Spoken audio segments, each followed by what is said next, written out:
नमस्कार, मैं हूं नेहा दुबे और आप देख रहे हैं बोलो इंडिया। एक सवाल पूछना चाहती हूं, ग्रेटा थनबर्ग आखिर भारत की हर बहस में बार बार क्यों दिखाई देती हैं? कभी किसानों के समर्थन में ट्वीट, अब भारतीय छात्रों के समर्थन में लंदन की सड़क पर प्रदर्शन और बयान कि Indian students made us all proud. मतलब दुनिया में 195 देश हैं, लेकिन ग्रेटा को भारत के मामले कुछ ज्यादा ही पसंद आते हैं। सवाल ये नहीं कि उन्हें बोलने का हक है या नहीं, सवाल ये है कि क्या हर भारतीय मुद्दे पर उनकी राय इतनी जरूरी है।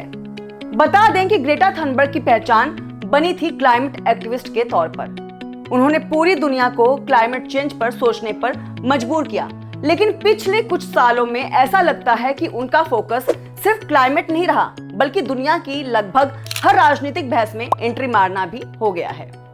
इस बार उन्होंने लंदन में भारतीय छात्रों के समर्थन में प्रदर्शन किया।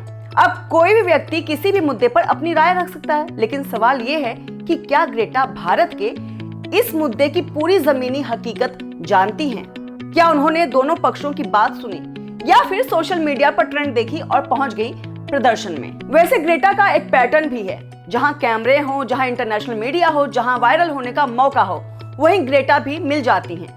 ऐसा लगता है जैसे गूगल मैप्स पर नया फीचर आ गया है, ट्रेंडिंग प्रोटेस्ट नियर मी, और फिर डायरेक्शंस टू प्रोटेस्ट स्टार्ट। लेकिन यहाँ एक बात बिल्कुल साफ होनी चाहिए, किसी भी लोकतंत्र में शांतिपूर्ण प्रदर्शन करना लोगों का अधिकार है। अगर छात्र अपनी मांगों को लेकर आवाज उठा रहे हैं तो उनकी बात सुनी जानी चाहिए। लेकिन क्या किसी विदेशी सेलिब्रिटी के समर्थन से आंदोलन मजबूत हो जाता है या फिर असली मुद्दा पीछे छूट जाता है और सारी चर्चा सिर्फ इस बात पर होने लगती है कि देखो ग्रेटा आ गई, यानी आंदोलन कम, सेलिब्रिटी इवेंट ज्यादा।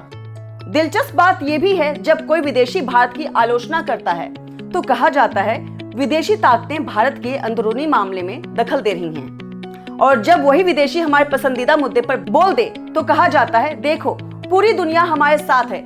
यानी फॉरेन ओपिनियन सही है या गलत, ये उसकी बात पर नहीं बल्कि इस पर तय होती है कि वो हमारी लाइन बोल रहा है या नहीं। ग्रेटा थनबर्ग को बोलने का पूरा अधिकार है, लेकिन भारत के 140 करोड़ लोगों के लोकतंत्र में फैसले ग्रेटा नहीं करेंगी, न लंदन की सड़कें करेंगी, न विदेशी मीडिया करेगी। ये फैसला भारत के लोग, कानून और भारत का लोकतंत्र करेगा। और शायद ग्रेटा को भी यह याद रखना चाहिए, क्लाइमेट चेंज पर उनकी आवाज जितनी असरदार है, उतनी ही राजनीतिक मुद्दों पर उनकी समझ हर बार सही हो ये जरूरी नहीं।